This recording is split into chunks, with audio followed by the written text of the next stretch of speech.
Well, good afternoon, and welcome to Itasca Water's Practical Water Wisdom series, which focuses on issues related to water and ways to resolve those issues. I'm your host, Brian Whittemore. Today's episode is called Septic System Health Check, a deep dive into inspections and maintenance.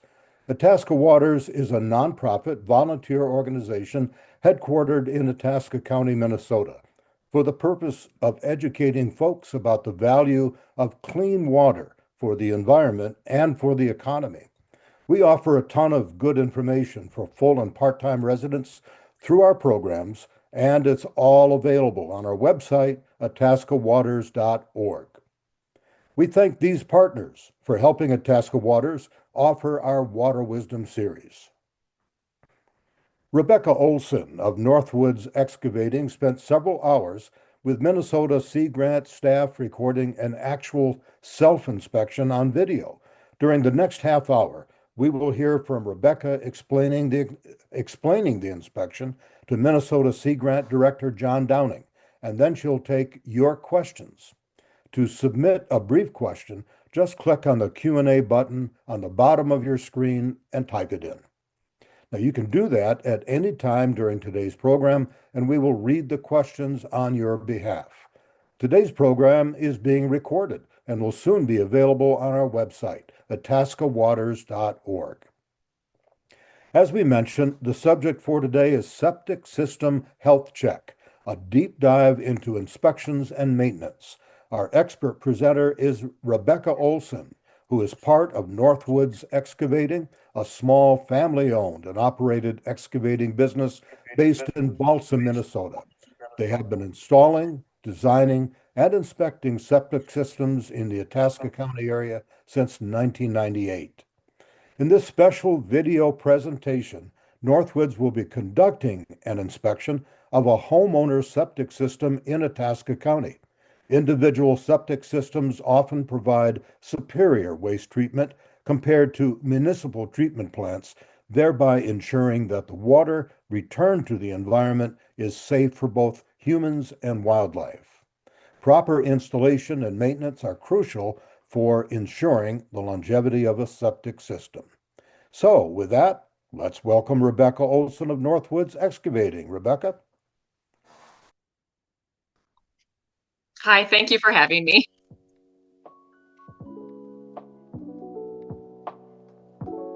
I'm John Downing. I'm Director of Minnesota Sea Grant and a long-term Itasca Waters board member. And I'm Rebecca Olson with Northwoods Excavating, a small family excavating business up in Balsam, Minnesota.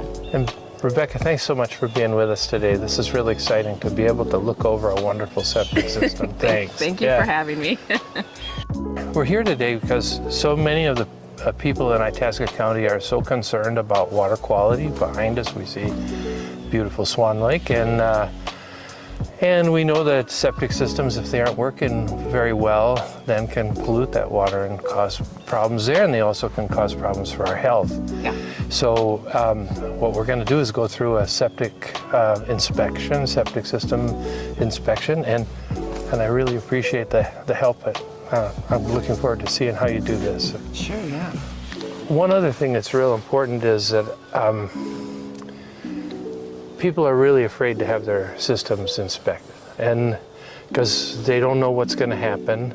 And if we can give people some pointers on being ready for the inspection and understanding what you're getting into, that would be super helpful too. Absolutely. Yeah. Yep, we'll go through all of that. There's a few main points we like to hit pretty hard, and this is a good example of stuff that we look for on this. Great.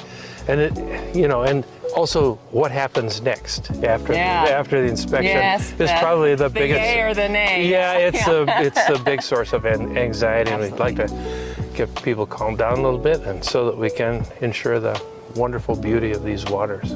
Yep. Thanks. Thank you. So Rebecca, there are all kinds of different kinds of septic systems. Now, what are we going to be looking at here, and can you explain kind of how these septic systems work?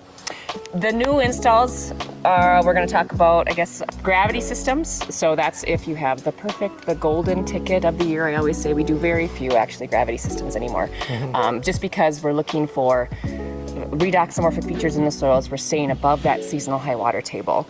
And so if you are on a sand hill and it's the right type of sand and we don't have to pressurize it, we need to have the elevation to stay above that seasonal high water table. So it would be a tank, and then we need to go down into the gravity systems. Another option that we do more often in good soil is a pressure bed. So we still intact a pump and we pump it up to a suitable elevation in the soil. And the most common that we install at this point is a mound system. A mound system. Yeah. And we're bringing in the clean sand to get that 3 feet of Okay, and so the mound system has, you see a big hill of like sand or something, and then you're pumping the effluent up into that so it can percolate downward through the mound. Is Correct. that right? Yep. Okay. So we're looking for the 3 feet of dry soil is really important for the treatment of the sewage. Okay. So in the cases that we have tighter soil on the surface, we want to go 3 feet above that. So that's why you bring in that clean sand, that wash sand, and we're distributing over that clean soil. Okay. So that's what's treating the bugs actually. So the idea is that here on the tanks that we have right here, the effluent is like coming from the house, and then it's coming into these tanks, and then it's decomposing. It's anaerobic, without air, Yep, this right? is our anaerobic treatment Okay. right here. So this is the first stage in the treatment of your sewage, and it doesn't really seem like it. It seems like it's just going in here, but actually, so all of your effluent comes in here, all of your sewage comes into the tank. And we want it to settle out. We want the scum to float and the sludge to settle. Okay. And then just the effluent or the clarified water is going to go into your pump tank, and that's what's being Okay. treated. Okay, so in this system, then we have a decomposition tank here, Yeah. and then that is where the pump is. Is it That's over there? Yep, Okay, this is all our right. 2-compartment tank, so that's our pump tank. Okay. And that you don't want any of that scum or the sludge to get into that tank. Okay, so in other systems I've seen, we'll have maybe sometimes in a chain a couple of different tanks. I've Yeah. seen that happen. And so we'll have these, what are these called? You got a little riser Yep, and risers up above the manholes, and then we have manhole covers, the lids. okay. And another kind I've seen is you don't see any of that. You see soil.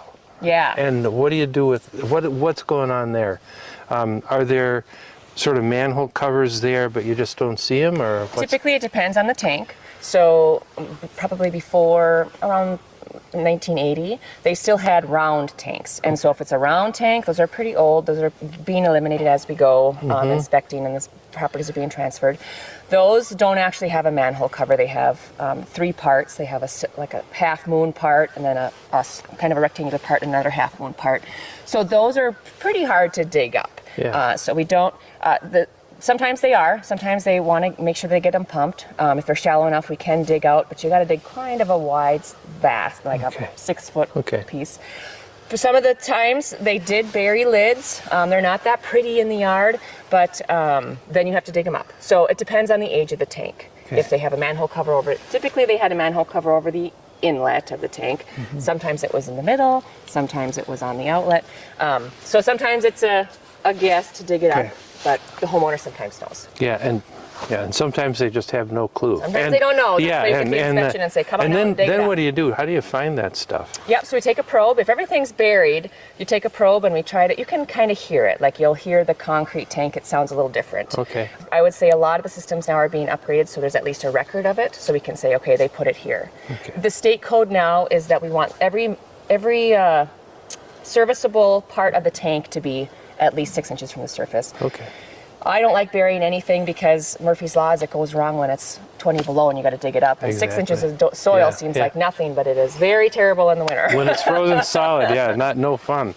Okay, and now here's another kind of system I've observed personally, is like a 40-gallon tank with holes in this, 40-gallon drum with holes in the side with a pipe going into it. Sure, yeah. And well, obviously that one got replaced. That one's that one's a no-go. So, yeah. but there are still some of those around. I There think, are, yeah? yep. Yeah, and, They're still valid, I guess, until they get caught at the sale of a property. Yeah, If okay. something's being sold. So the way we used to do, I mean, like I said, in the 70s, they had septic tank dry well systems, and you had a tank, even precast. We had precast dry wells too.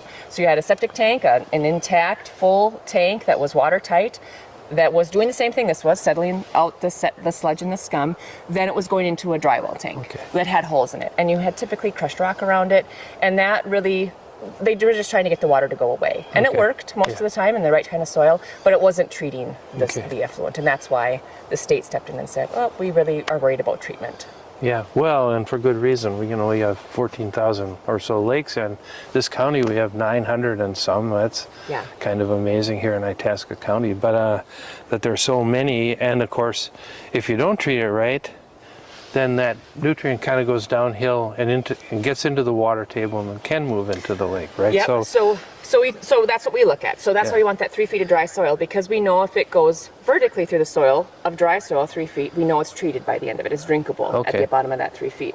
If it's getting into some wet soil, then it can flow it can flow horizontally, and it can flow, just follow that water stream. It doesn't ever get treated and that's when it can start getting into the lake water, and it can get into your well water, and we start getting concerned about that. Yeah, well, the well water, you need a separation between the drainage field, or whatever kind of drainage field, and your well, right? Yep. And I think the law says, 75 feet or something? So 50 feet for a drilled well. Okay. So drilled well is considered a 50-foot cased well. And sometimes you have shallow wells. So if it's a shallow well, there'll be a well house, or the homeowner will know, or you'll see a pipe coming out of the lake or something like that. Yeah. So then we need to be 50 feet from the tank to a shallow well, but 100 feet with the drain field. Okay. Because we're assuming that the tank is watertight. If it's a new tank, it's going to be, that's what the expectation is, that it's watertight. Okay. So Rebecca, I'm wondering if you can kind of walk us through two things. Like, first, what are we looking at here? And if you can walk us through the components of this so that we can understand what we're seeing, that'd be really helpful. And then I wonder if you couldn't talk about, when you drive in for one of these, what are you looking for? What are you looking at? Would that be okay? Yeah, sure. So as an inspection, I'm worried about 3 main points for an inspection: that all of the sewage from the house comes to the tank, that you have a watertight tank, and that your drain field has 3 feet of separation. Down here, we're doing some digesting in a big old tank, a 2,000-gallon tank, and that's kind of big. Is a 2,000-gallon tank big? I've heard of 3,000 and 1,200. And so it's 2,100. Okay. So the actual septic part is 1,500 gallons. Okay. And that's per bedroom. That's sized on a bedroom basis. Oh, okay, so you calculate that out, and I've seen those regulations. Okay, so, and the per bedroom means how many, flushes and showers and stuff. How many folks can live in the house. Exactly. Yep. And so what's happening here then is whatever kind of effluent is coming in here, and it goes into the septic system, and there are a bunch of bacteria in there, and they're naturally in there. You feed the system essentially, right? Yes. And so you don't need to add anything to it. You just got bacteria, and they're working without oxygen and breaking that material down, right? Correct. And so then you get clear water, relatively clear, kind of black water, and you get the sediment goes out to the bottom, and then that effluent then goes into the tank and gets pumped up into that bed, and that bed has air, right? And why do you need the air in the drainage system? So you've got here no air, up there lots of air. Yep. And why is that? So the air is what allows the bacteria there's good bacteria in the soil that's actually treating the effluent. Okay. So that's we need the air to grow, to treat the effluent that goes into the soil up top. Okay, so this is almost like primary treatment and then another treatment up there. Yep. Right? Great. Yep. Cool. So our scum that floats, eventually that, like you said, the bacteria that deteriorates, and that the scum actually will turn into scum eventually. Nice. So. Okay, got it. And one of the reasons to sludge. Okay, but one of the reasons you pump it out with some regularity, like every 3 years, I think is the rule. That's or something. What the state recommends. The state recommends every 3 years. What you're doing is you're pulling out that sediment out of there, right? So and the scum and stuff that won't break down. Yep. And getting it out of there and taking it away. Absolutely. Okay. So if you're pumping through, a 4-inch hole or something like that, which some tanks do, you're talking about old tanks, you're just really sucking a lot of the water out, which we're already treating the water when it's going into the drain field. Okay. So you really want to get access to the tank. So dig up the lid if you have a manhole cover like that. Okay. Absolutely. This is why we have lids to the surface, so it's easy to maintain as well. people like to maybe landscape around them. We'll say go ahead and landscape around them, maybe have it, wood chips that we can pull off in the winter or something like that. Okay. So like you said, we're at the tank.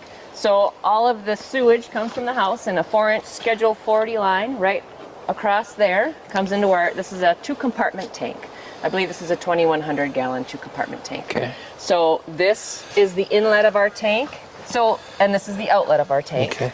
This is all one big tank, but there's a wall right here. Okay. And this is our pump tank right here. Okay. So this is actually, if you take this lid off, there's the pump and the floats in here. Okay. Then it pumps it up to our pressure bed, which is up the hill up that way. Okay, so down in the bottom of here then is a great big old cast iron pump of some kind, or some heavy duty pump that doesn't mind what it's pumping. It doesn't, and it just pumps through another big pipe up that way? Yep, just a 2-inch pipe going up pipe, to okay. going up to the pressure bed. Great. Correct. So gravity through 4-inch down here, and then pressure in 2-inch. So let's go have a look and see. So this is a slight upgrade to our pressure bed. So we wanted to get that separation on this one. So this is why we used a pump to pump up to our pressure bed. Okay. And this whole thing is actually the pressure bed. It goes all the way back here. It's this basically what you see, this flat area. Okay. And that inspection box down there actually has all of the ends of the laterals. So this is a big bed of crushed rock. Okay. That is used as a distribution media. There's laterals along the bed that make all of the water, when it's pumped, it distributes it over the whole bed. Okay. Okay, great. All right. And then now, back in 1983, when my mom put in our system, she immediately planted a bunch of trees in it. Is that something you'd like to have? No, we like to see it clear. The roots always find their way to the water, and so you're putting more water right here. So the trees want to grow here naturally. Eventually, the big trees, if they grow on top of your pressure bed or drain field, they can disturb the roots or disturb the pipes. They can basically make your system stop working just because the water can't get through those pipes. Because they can block up because there are like holes in those pipes and stuff? Yep, the laterals, there's 1/4-inch holes. These are 1.5-inch laterals. Okay. And the roots can bind up all those holes and clog things up. Okay. When you drive in, I mean, I suspect you come into a lot of places you've never seen before, right? So what do you look for as soon as you drive in to do an inspection? What are you looking at? So to me, might sound a little silly, I guess. I look for the well right away, because a lot of times it's a drilled well. I look for, is there any evidence of a septic tank, a lid or a cap, or some evidence of a septic tank. I look at the trees. I look at the age of the house. I look at, that kind of sounds silly, but that's what I'm looking at as far as what am I expecting to look for, if I can see those kind of things. Okay. And I suspect you also look for, is there a place that's obvious that there may be a drain field? Sure. Well, if I see the well, it's usually opposite side of the house to the septic. All right. All right. Okay, great. Okay, perfect. Now we're standing here, and what would be your next step in doing an inspection of the system? What do you do next? So I always like to know that all sewage goes to the tank. In this case, I would ask the homeowner to possibly see the basement or confirm that we don't have laundry water being pumped out. Maybe looking for a 2-inch pipe. If not on this age of a house, but something a little bit older than this, I'd be looking for, well, sometimes they would do that. They'd put the laundry water out the side. So, you're saving your septic system, but really that needs to go into the septic. Okay. And that's part of an inspection process. Okay. So first part, I like to always start from the beginning of the system, make sure that there's no laundry water, gray water going somewhere else, because that was pretty common years ago, not so much now. They know that all the water should go to the septic tank. So in this case, it does. And then so I'm looking now at the tank. Okay. So then I get to start pulling lids off. Okay, let's talk about laundry though really quickly since you brought it up. Now, I've heard that laundry effluent can be murderous can really kill your septic system because of the particles and stuff. So my place, I put in a big filtrol kind of device to kind of filter that stuff out. Yeah, but a heavy duty one. But is it true that you can clog your drainage field with laundry effluent? So when we install new systems, I always preach, do not use fabric softener, because that does not settle out actually in a tank. So that you're actually putting the softener into your drain field, and that will clog your drain. And so, because that's nice, soft, scummy stuff. We give actually dryer balls with our new systems. Here you go, use some dryer balls.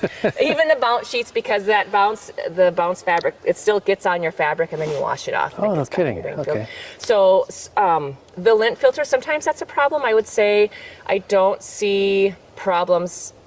I guess I haven't seen those problems, but I have heard of people installing lint filters to really protect their drain field. Okay. The biggest, simplest thing that I'm going to say is maintain your tanks. That really is easy. It's an easy neglect part, but it's the best thing for your system. Is if you're pumping out your scum and your sludge and giving your tank a cleaning, that's the best thing for your drain field. All right, thanks. What's next? For a septic system? Yeah. Okay, should I pull lids out? Sure, let's go. Okay. Yeah. Oh, that's got a little insulator deal. So I'm looking right now. So this is my tank. So I want to know that all of the lids are secure. Now these lids all look in good condition. They're cement lids, so they're heavy, so nobody's going to pull them off without having some intention. Like, we're worried about kids falling in. We have seen in Minnesota a couple deaths from septic tanks from the lids not being secured or deterioration. So the lids look good. Right now I'm looking at making sure the baffle is intact. How far the water level is down from that inlet baffle, or down from the pipe. So the water should be about 3 to 4 inches from the inlet pipe. And so everything, the levels look correct. I'm looking at, the riser. Is it starting to crumple? Is it how the concrete, if there's any deterioration? I should go grab a flashlight. Okay. All right. So looking at seeing if, sometimes the tanks will leak along the side. This looks like condensation to me. It doesn't look like anything's leaking. Okay. That's just the riser part. But I'm looking at the concrete to see if there's any deterioration. Okay. If you see deterioration, it's typically going to be, it'll be out of the water. Okay. That's what most of the time happens. On the underside of the lid, we look for deterioration. This is because the aggregate will start to show, because where any of the air gets to. Okay. Now this one's insulated. We want, this is just a recommendation, it's not a compliance, but they do anything shallower than 2 feet, the whole tank should be insulated. These are our new installs. Okay. But it's a recommendation that I make if I see you have a system that's not insulated, throw some insulation in there. It's just a 2-inch ring of foam. Okay. So that you can cut it and put it down in there.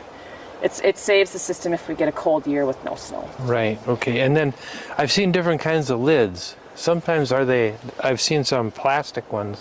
Yep, so a lot of times now they're plastic lids. So we're looking for, is the lid secure? Are the screws stripped out? I have some screws in my truck to replace the screws. And either are fine. We just want to be sure that they're secure, that they're maintained, that they're not broken, that they're not, the sun deteriorates the plastic lids after 10, 15 years. They start to look faded. And so I'll step on them. Like I want to be able to tell that nobody else is going to fall in. So yeah, no, so I'll jump on them. And so this 4-inch pipe coming in here, now what is there something a homeowner can do to decide whether the system is working by looking at that pipe there? Yeah, so this is my favorite, actually. So we'll get calls and say, my septic's backed up. And actually, you go and save their day with a stick. Like the new kid with the potty training, and he likes to use a lot of toilet paper. And this pipe is pretty far away from the baffle, so this probably wouldn't happen to this one. But sometimes that pipe gets a little close to that inlet baffle. And so then that prevents, basically the toilet paper will clog up there. Okay. The flushable wipes that really are not flushable, right. No. Stress. Do not use flushable wipes. They can get wadded up right there. Okay. And so actually there'll just be like this nice little clog of toilet paper that's blocking up the whole house. And so you just push that down and but that'll back it right up into the house. It certainly will. You okay. bet. And then This is, but so that's why I like start here. So this tells you, do I need to look this way is it bad, or is this way is it bad? Okay. So say that I see, yep, your tank levels are right, but I'm still backed up in the house. Okay. Something between the tank and the house is blocked up. Okay. Okay. And that one can clean out. There are ways of cleaning that. But, Yep, maybe it's frozen or something. Okay. And so here, though, if a homeowner looks at this and sees that the level is above the bottom of the pipe, Yep. does that tell you something too? Yep, so then we're going to keep moving on then. So then if the level is closer to that inlet than 3 to 4 inches, then we might have a problem farther down the road. Okay. So then we'll start looking this way.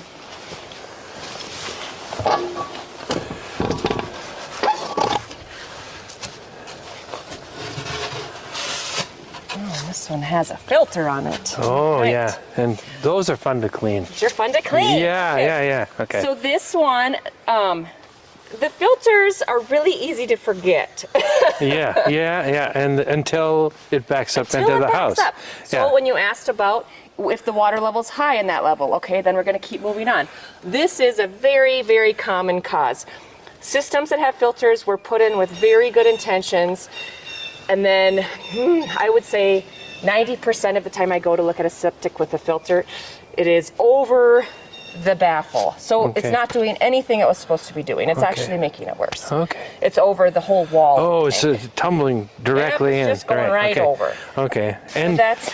And in systems that don't have this pumping chamber, then, right there, instead of having a wall, well, you have a wall, but the hole would go out into your drainage system for a gravity feed system? For a gravity feed system, you would probably likely just have a baffle at that point. And then you can have a filter on a gravity too. There wouldn't be an alarm on that typically because there's no electric out here. So it would just be a filter that you'd have to remember, which that's hard to remember. Yeah.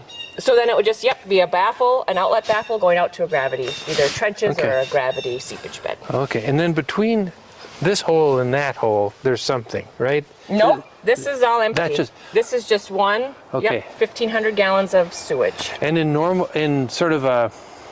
are there other kinds of tanks where you have some baffle that keeps the scum from moving from one side to the other or something? So really, this filter is in place of a baffle. Okay. So this is actually, so this filter is working kind of double time. Okay. So it's working as your baffle. It's preventing the scum and the sludge from getting into your pump tank, but it's also filtering anything because the water has to come up. There's a ball at the bottom of that. We can show that later. Oh, okay. So the water comes up this way, which is the way it would work in a regular baffle, but then it's also filtering through these little slats in that filter.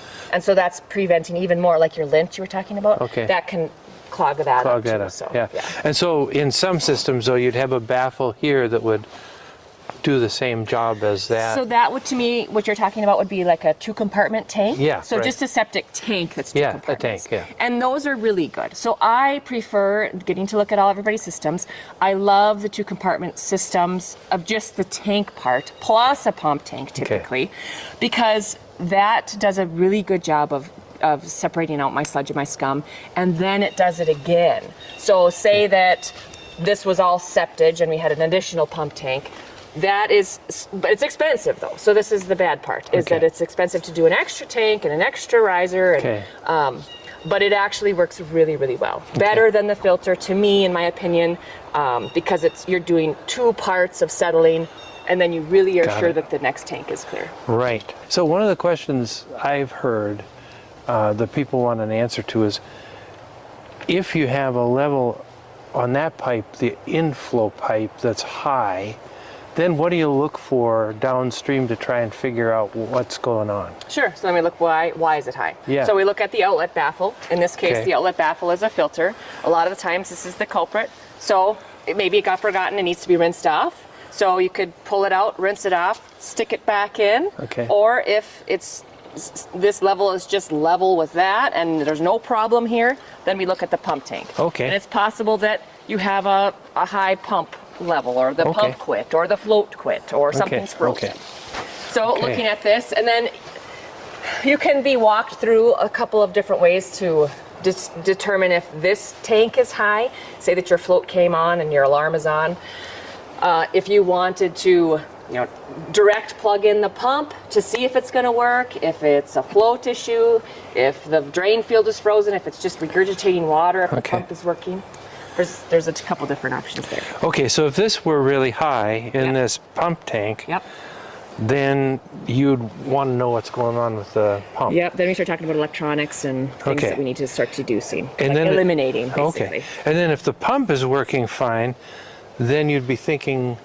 Yep, if the pump's working fine, like if you can direct plug in the pump, then we'd actually start thinking maybe it's a float. Like the floats can conk out once in a while. If the float's working fine, like if the pump kicks on with the float, then we start looking this way. Okay.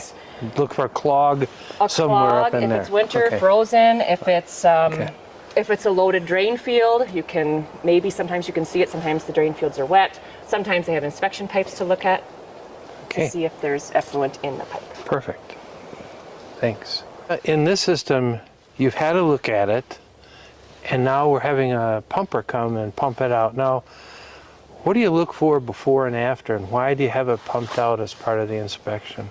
So the pumping is required now upon inspection. We need to look at the inside of the tank empty. That's to make sure that it doesn't have any cracks or deterioration under the water, because we can only see right now the water level. But to me, as an inspector, I like to see where is our water levels laying. You can see sometimes wipes, like, well, it's a note on the inspection. We were flushing toys. I've seen a lot of things that maybe shouldn't be down there, but it's notes on the inspection. Okay. And where our water levels lay. I also like to dose the system, like with the float. I'll manually pump the pump tank down into the system so I can see, is there a weep hole? Is it flowing, a lot of water flowing back, recycling back into the tank? Okay. Does your alarm float work? And so I like to do all that stuff when the tank is full. We look at it empty to see the sides of the tank, basically. Okay, great.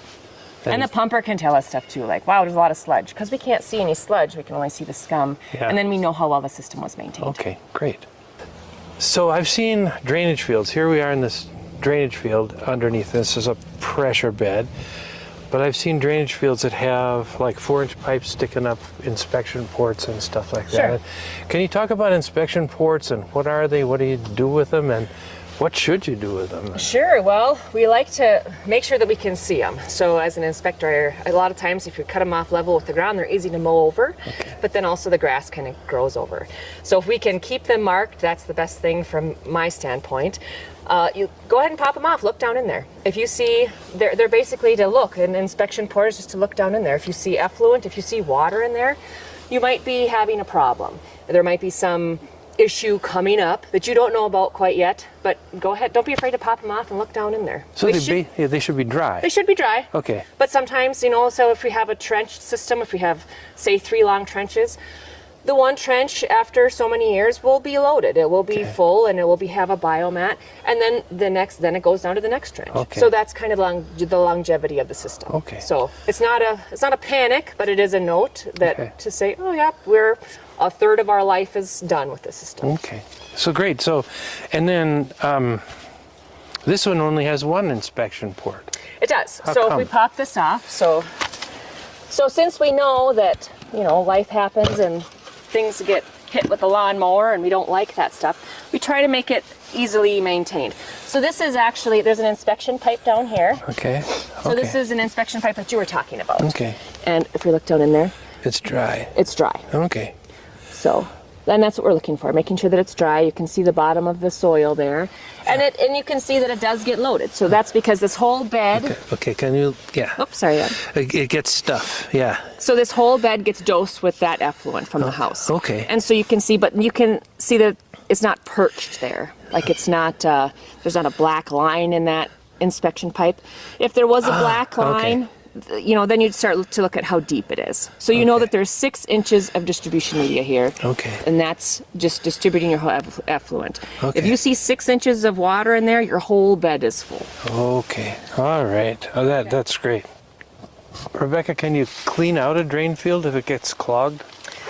Typically not. Typically that's the end of your system and you need a different drain field. And if you have to redo your drain field, does that necessarily mean you have to change your tank? It depends on the tank. So from an inspector standpoint, I don't like to keep the old tank because we've already had, hopefully, 30 years plus on that old tank. Now we're expecting another 30 plus years on that system. It's a really corrosive environment. I like to do a new tank. Oh, I see. But it does depend on the installer. It does depend on the designer. It is allowed. You can keep the old tank from the standpoint of it gets expensive to redo a tank later on.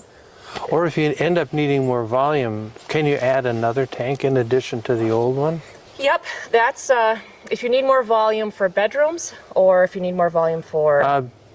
Just traffic, more people. If you all of a sudden you planned for 3 people in the house and all of a sudden you have grandkids and stuff there a lot. So if you need to add volume to a tank, you can. There's more tanks in sequence.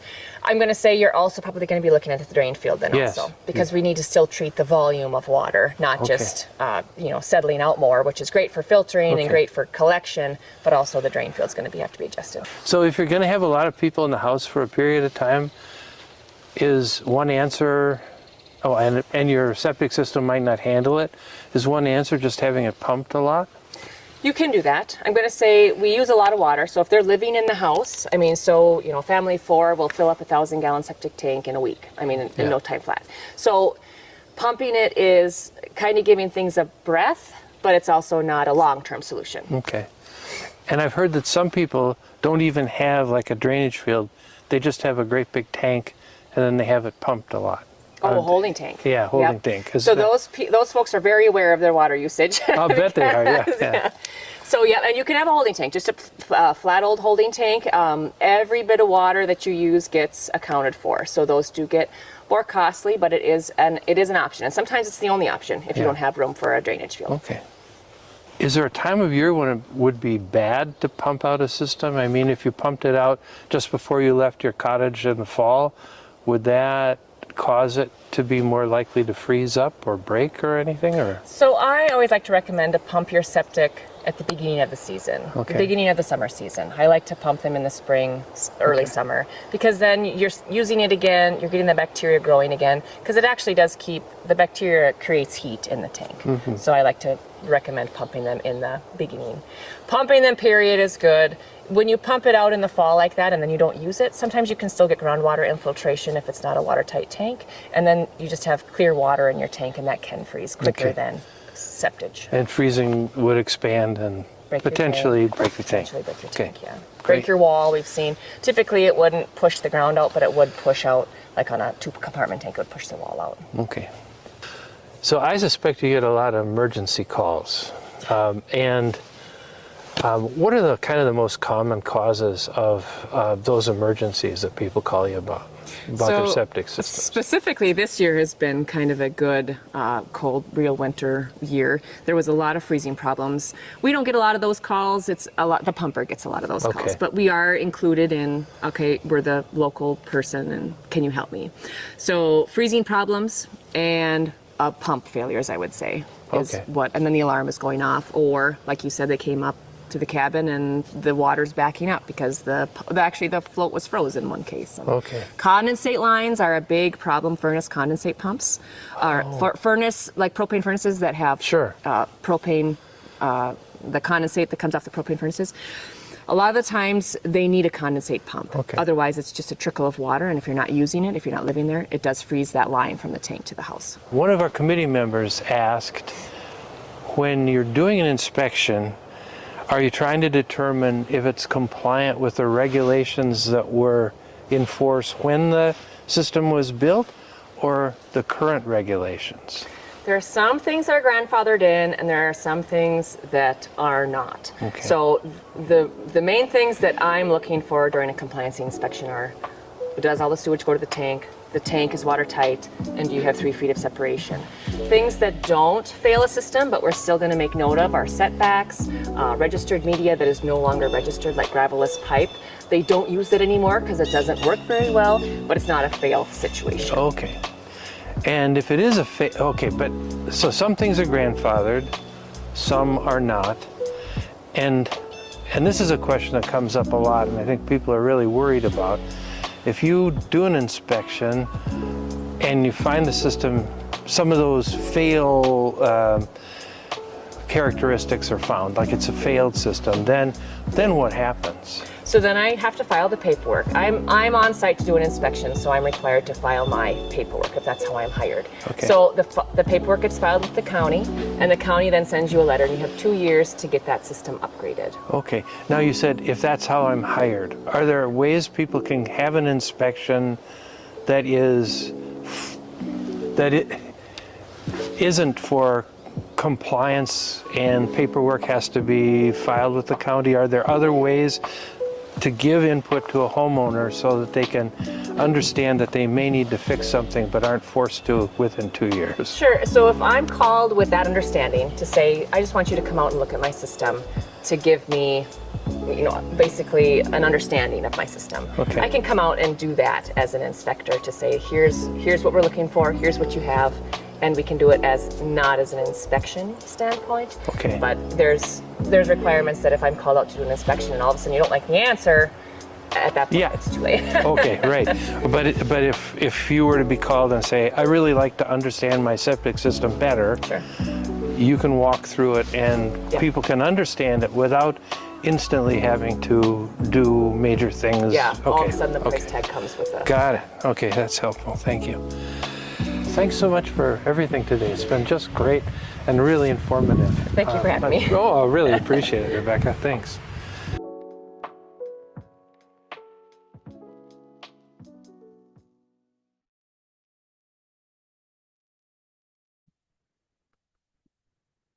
Okay, thanks, Rebecca, and thanks, John.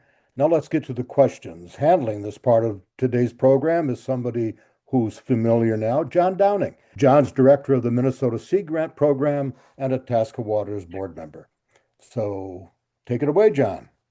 Hey, thanks a lot, Brian. And thanks, Rebecca. It was really fun to be out there with you and learn a lot about the systems. And I think you probably already answered a lot of questions. But I'd like to welcome everybody to the Q&A section for today's program. Please submit your questions in writing. I know many of you already have by clicking on the Q&A icon. We won't be using the chat function. I will read the questions out loud and they'll be answered by Rebecca. And thanks for turning on your video, Rebecca. That's great. We may combine similar questions and we may not get to all the questions. We're going to run a little bit later than usual because I know there are tons of questions about septic systems.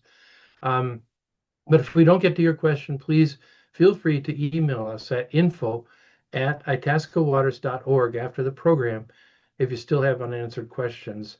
So we'll begin the Q&A now. I just also wanted to mention that Scooter's Septic Service did the pumping, and that was Matt King handling those great big hoses, and that was an operation in itself. So just really interesting. So we already have a big list of questions, Rebecca, and I know you're going to have fun with this.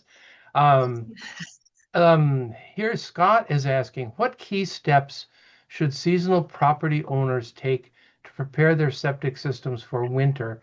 And if the system tends to freeze, what should they check or consider before using it again in the spring? So I like septic blankets. They do a good job of insulating the tank. We're typically going to be worried more about the tank than the drain field because especially if you're not using it, there should be no freezing at the drain field part of it. If everything's working correctly, if you have an up-to-date system. So septic blankets are great. You could just use straw too, but straw you have to rake up and buy again. The septic blankets, if you just roll them up, put them away in the garage, they do work for a number of years. Once you get back to the cabin and open things up, don't be afraid to open the tank up. Look down in there. If you see ice, a stock tank, a simple stock tank heater, you stick it down in there, run the extension cord, and it will take, a frozen tank and make it usable again. There's just, I guess that would be my main concern would be the freezing part in the tank and the condensate that I talked about in the video already. So. Okay. Well, and I know that Matt also, you were chatting with Matt from Scooters about the potential for frost heave changing the angle on your septic system. Is that something homeowners should maybe check if it's been a particularly cold winter or something? Does that happen very often? That was pretty unique. That was really pretty unique to this year. And in a couple cases, that was people that lived there, because then your tank is warm, and those tanks were typically near like a driveway. And then the frost was driven down on one side of the tank, and the other side of the tank was Okay. thawed out. So that was not allowed it to push. And so Oh, I would say I don't, from my standpoint, I don't think those were cabin folks. If you're, it did happen this year. I can't say it's not a non-event, but that was a rare issue this year that I have not seen in the past. and I know that sometimes you get a freeze at the same place in that pipe between the house and the septic system. We talked about that a little too. That if there's a place that gets compacted, I think you were saying that that compacted soil might freeze deeper or something.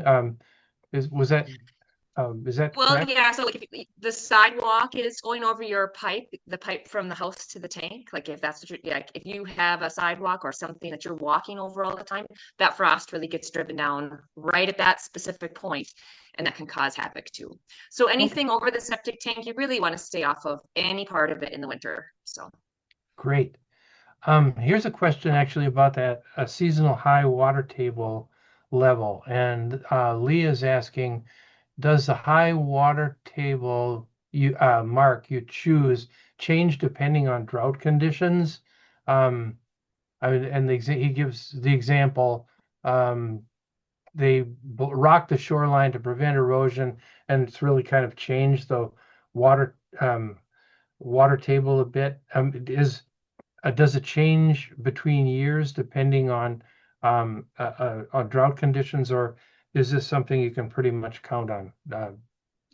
So the way we look at it, when we're looking for our seasonal high water table that we're looking at soils in the or colors in the soil. And so that happens over years. So one year we might not have water up perched at that spring where we want the system to be working the whole time. But the next 5 years, we do have seasonal high water table where the water's perched, and that's what's giving us our colors. So year to year, it's not the soils may feel different, but the colors are really what we are going off of when we do a soil boring, and that's what's telling us over the long history of the soil being there. That's what's giving our distinctive features to be above. Okay, great. Dave has asked about lawn mowing and leaving grass growing long and so on. Says he's not a fan of frequent lawn mowing, so they've planted shallow rooted plants along with the existing grasses and weeds. As long as we prevent trees and bushes from growing on the mound, is it safe to avoid mowing altogether? Sure, yeah. So two things about that. I like to just say hit it once a year. If you don't want to mow your mound, that's fine, but at least hit it once a year, like with a bushwhacker or something, just so we do prevent those Mother Nature from coming back. Also, if you even have pressure bed or a drain field, those are the most common and the easiest to forget because the mound is really obvious. It doesn't matter. There's trees growing, it does matter, Yeah. but I can see the mound has trees growing in it. But if it's a flat pressure bed or a drain field somewhere out in the woods and you let the trees grow up, it is really fast that it comes back to, I don't know where anything is as an inspector. And you really want to be able to know where everything's at. So hit it once a year, that's enough. To me, that's enough. Great. You may already have answered this partially, but what kinds of plants are allowed to grow on mounds? Um, People ask often on planting on mounds, and are there any kind of fact sheets or recommendations about what kinds of plants and do's and don'ts for planting on your drain field? Yeah, so I guess I don't know about a fact sheet about that. The main thing I'm going to say is if you just stay away from long rooting vegetation, trees, even bushes, shrubs can get some pretty intensive um, root balls to it. So I'll have to look. I will have to look for a fact sheet like that. Um, Yeah, we but can as look. long as I said, yeah, we've had people do wildflowers on their mound. It's really pretty. I mean, that's all good. That's all good stuff, I think. Also, don't grow don't grow the raspberries up there. Like I've seen that too. Like, oh, I know it's a great growing spot, but don't do that. Nothing edible up on top. Because their roots are too deep, and they will find the holes in your drain Oh in your. yeah, they're being watered by your effluent, and at the Oh. top it's not treated. So don't eat that. Don't eat that stuff. Okay, great. Karen is asking actually two questions. One is a septic inspection separate from a home inspection, or are those sort of combined? And the second question would be, can a homeowner install their own septic system in Minnesota? Yeah, so definitely the home inspection is separate from a septic inspection. Some home inspectors did try to get the septic inspection qualification. I don't know of any up here that have both qualifications, but they are separate. And what was the second part of the question? I'm sorry. Oh, it's can a homeowner install their own septic system Oh. or even modify their own septic system in Minnesota? So in Itasca County, you are allowed to install your own septic system. You do need a design from a registered designer. Here in Itasca County, they're pretty limited as far as people that will design a system for a homeowner. I don't know who does it right now. There's a lot of, there was some folks over in St. Louis County that would do it, and there might be a couple folks over in Cass County. But right here in Itasca County, it's really a hard thing to get your own design to install your own septic system. But it is possible. It is legal. You just have to have the registered design. But you probably also have to have it inspected after you've installed it to make sure it's compliant, or is that correct? Everything, yep. It's just like an installer, like from a commercial installer, we have to pull a permit. You go and pull your permit with your design, and then you schedule inspections with the county. So the county will come out and look at your soil, and then the county comes out at the end of your install and they come out and say, here's your compliance, or fix this, is what they'll do. So yep, it's still registered through the county, so I need to get their authorization at the end of it. So it's kind of like any other construction project, right? And correct. Now you said you go and look inside the house sometimes to see if all the various effluents are being gathered into the septic system. And one of those potential effluents would be a water softener. And they flush occasionally with pretty high chloride. Does a water softener affect the function of a septic system? Yeah, so we don't want any kind of clear water going into the septic tank because it's just more water that your that your drain field has to deal with. So the water softener discharge, the sub pump really should be going out in another tank, into another, maybe like a drywall tank, because it's a clear water tank. So that's where we would like to see that go. But you also had said that it's important that all of the laundry effluent, for example, goes into the septic system. That should not go into a gray water system, should it? No, that's different. Okay. So when I say clear, like clean, clear water, so that's your softener water, your like the drain tile water, that can go there. But if it's soap, or if it's anything dishwater, that all the sewage needs to go to the septic tank, definitely. Okay. The bathtub water, that goes to the septic tank. Oh yeah, right. Good. Oh, good. So do you recommend additives? There are various things that are sold to juice up your septic system or make it work better or fix it when it's not working well. Are any of those recommended? No. So like Ridex, they really promote, they do a good job promoting their product, but all that stuff does is make a slurry out of your tank. And so then we don't have those nice 3 layers to your tank. So no additives, just use it like you would normally live. If you're really high on the cleaning scale and you're doing a lot of cleaning products, I'd say, well, if the tank smells like bleach, we have a problem. But in the mainstream, it's basically just use it normally. No additives. Do not recommend any additives. So yeah, okay, and okay, that's great. That's great to know. So what are the benefits of obtaining a septic system compliance certificate, and how can it impact property ownership or resale?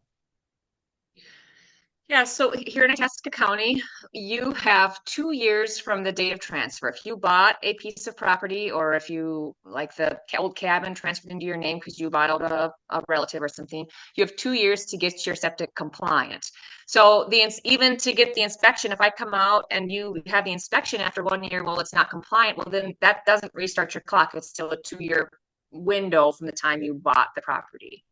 So the inspection gives you that. Like the inspection that I do is good for 3 years. So in a 3 year window, you don't have to have another inspection. The inspection can also tell you, maybe you don't know anything about it. Maybe you weren't aware that you even had, that was the drain field area. It can tell you you might have a problem. Like we can see settles in the pipe sometimes. Like if the 2 inch line going out of the tank is kind of a little bowed, maybe that's a freezing problem. So there's a lot of things that we're looking for beyond just compliancy. To me, as an inspection, I want the homeowner to know the most about their system and how to maintain it, and how to get the most life out of their system that they have now versus abusing it, and they didn't even know if they were abusing it. So there's a lot of different information that the inspector can give you, benefiting you versus the property sale. And I suspect from a sort of a real estate agent's standpoint, it's easier to sell the property if we know it has a compliant system, because that's another. Yeah, so the real estate agents, it depends on the system. They can play a game, I guess. Like maybe it's easier if they know it's compliant, but if it's not compliant, it's easier if they don't know. So Okay, I see. Yeah. Now, here's a tricky question, I think, having to do with social interactions of people. But if you know there's a failing system someplace, like the drain field has liquid on top of the surface, and the homeowner doesn't do anything to fix it, is there a way that one can report that to someone, since it is obviously non-compliant? if in that case, I would start at the county level. If you Okay. call environmental services and start there, that's the route that they would have the most enforcement possible. I do know that the Minnesota Pollution Control Agency has the obligation to respond to any notice that there is some source of pollution, that they really they do follow up. They do have a online form for filling in. I don't know if that really qualifies. You're right. It is a you can start there. I think they're going to defer you first to the county, and the county will then defer you to the MPCA. So it is, you are correct in saying that, yeah, they do have a step to do that. But in my handling of the state, they like to defer it first. So yeah. Well, and yeah, keep it local for the time keep it being. local. Yeah. They're the ones that really care anyway. So yeah. Yeah. The state has a big district. So we have, I think 8 districts so that covers, I think that Tim up here covers, I don't know, 8 counties or something. It's a lot. And so he has a lot on his plate too. So. Okay. Now you mentioned if you open up your septic system and smell bleach, that's probably not a good thing. Is adding bleach to laundry harmful to the septic system?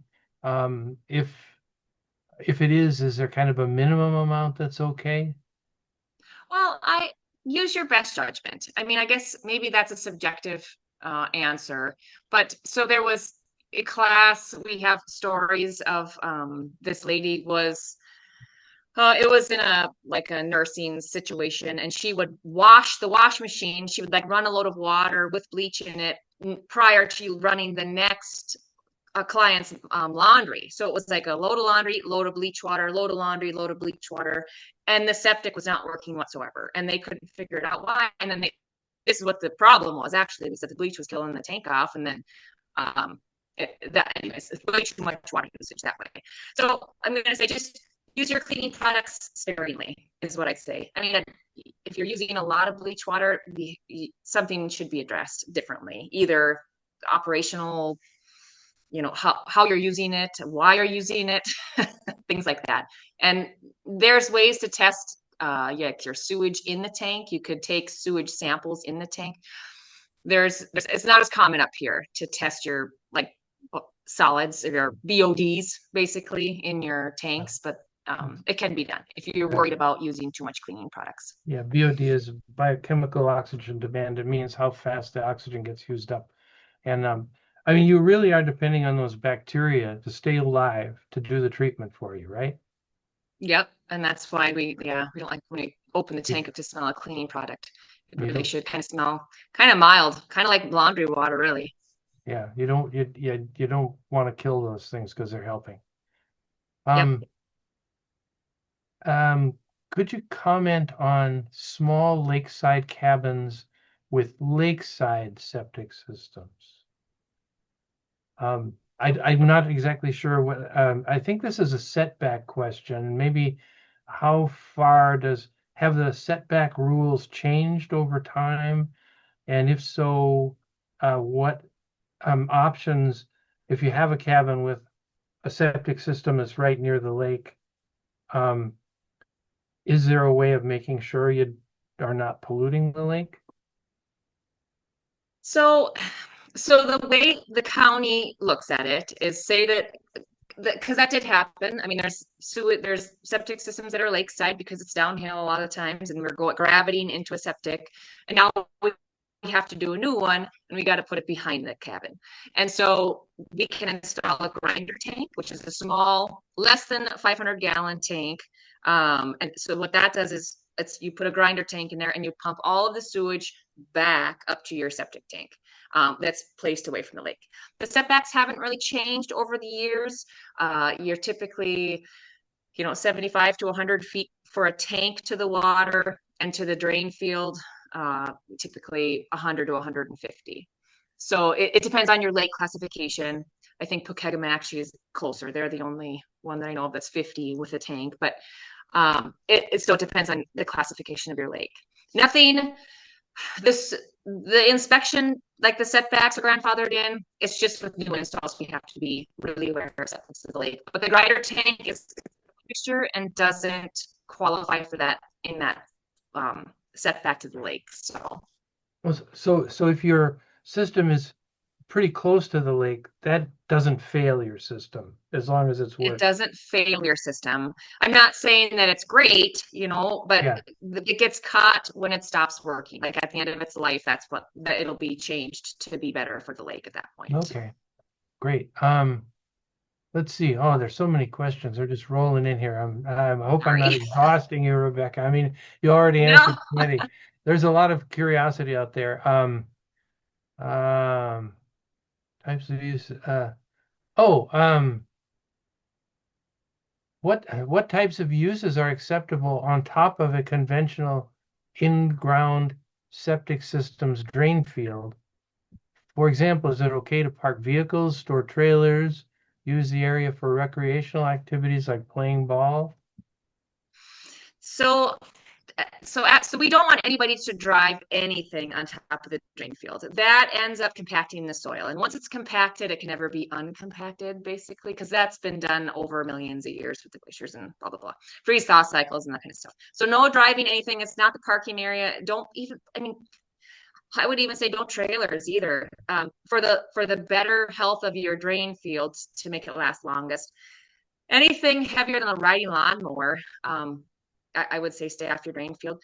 Recreational, that's fine. I mean, you can, play volleyball or golf or, that's all fine. Walking over it, it's part of the yard kind of thing. That's all normal use that I would consider applicable. Even a swing set or something like that. I mean, if you're not drilling things into your drain field, we hesitate with anything that's heavy, like I said, heavier than a riding lawnmower. Stay off of it, just for the sake of. Great, this is really, really helpful. Now, here's a question that I'm hearing more and more from people, and this one's more or less from me, but I'm seeing more of many cabins being converted to things like Airbnbs and VRBOs and things like that, where they're becoming rental properties, sort of. I mean, they're becoming that sort of rental property. Are the regulations any different for for a property if it has some commercial use like that? So if it's registered, so the county was trying to change this to be more inclusive of, because the resorts they have more higher regulations to stand by, but the VRBOs and the Airbnbs don't. And especially regarding the septic, because if my 3-bedroom home got turned into a 10-bedroom Airbnb, my septic's likely not rated for that. And the Okay. county tried to change that regulation. I don't believe as of this moment they've changed it. And I Okay. could be wrong on that. I just haven't heard anything after last year that they made any kind of accomplishment with that. From a design standpoint, I'm really panicked about if I hear whispers of, oh, this might be a rental. Oh, that's a different use than a home or a cabin. That is far different. When you're on vacation, you're using a lot more water, a lot more people. So it's really something that's stressful from the septic installer standpoint. Okay. And even the inspection. If I hear whispers of like some kind of rental, then I'm very suspicious, and I'm noting a lot of things to say, hey, this could be overused. Mhm. Okay. Okay. And is on commercial establishments, are the regulations? I know in Minnesota we're supposed to have our septic systems inspected every 3 years by a statute, but are the regulations different for commercial establishments? Is there As kind of far like as what? inspection? Like, do they have to be inspected regularly or anything like that?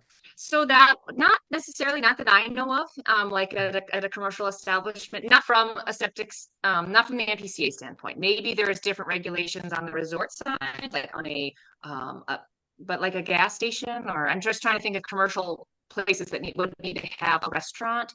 Sometimes when you get into operating permits or pre-treatment things, the operating permit that you register with the county does require you to have certain things checked. But those are even for not just commercial, those are for any kind of pre-treatment, other kind of technologies that are some places in Itasca County, the operating permit specifies have it checked or have it inspected, have it maintained every so often.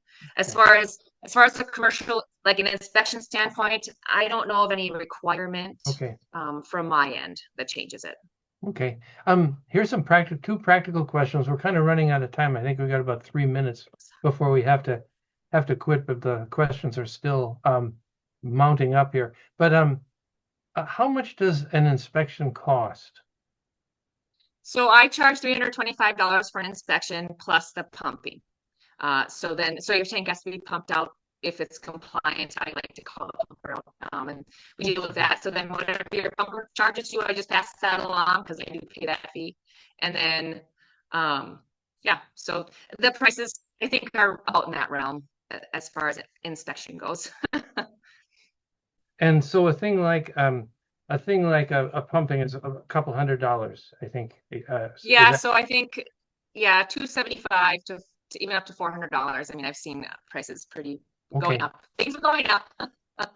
And final question is, what key qualifications, certifications, and experience should homeowners look for when choosing a septic system inspector to ensure a thorough and reliable assessment? Yeah, so the Minnesota MPCA, if you do SST, just Google SSTS license lookup, and you can get a list of that's registered with the state and the county. It'll give you a list of installers or inspectors, designers, maintainers that are in your area, in your county. You can also call environmental services. They have a nice compacted list of people that want to do business in this area. So that's, as long as they're licensed, I'm going to say that's the low bar, at least, that needs to be checked. The longer they've been doing it, the better. If you have a good relationship or a good referral from somebody that had a good interaction with somebody, that goes a long way too. The new guy doesn't always know the whole circle of it. So this has been so great, Rebecca. I appreciate it, and I will. That's the end of the questions, and I will turn the microphone back to Brian. And thanks so much. Thank you, Rebecca Olson of Northwoods Excavating, super job. And John, you too. Nice work. The program will be available soon on our website at itascawaters.org. Please feel free to recommend it to family, friends, and neighbors. Also, we're asking for your ideas about topics for the Water Wisdom series, and you can use the survey link on screen or respond to the evaluation form that we'll email you. Now, the next program will be on July 10th and feature Dr. Daniel Larkin talking to us about the biology and management of starry stonework. You can register for free on itascawaters.org. I'm Brian Whittemore, and thank you for watching today.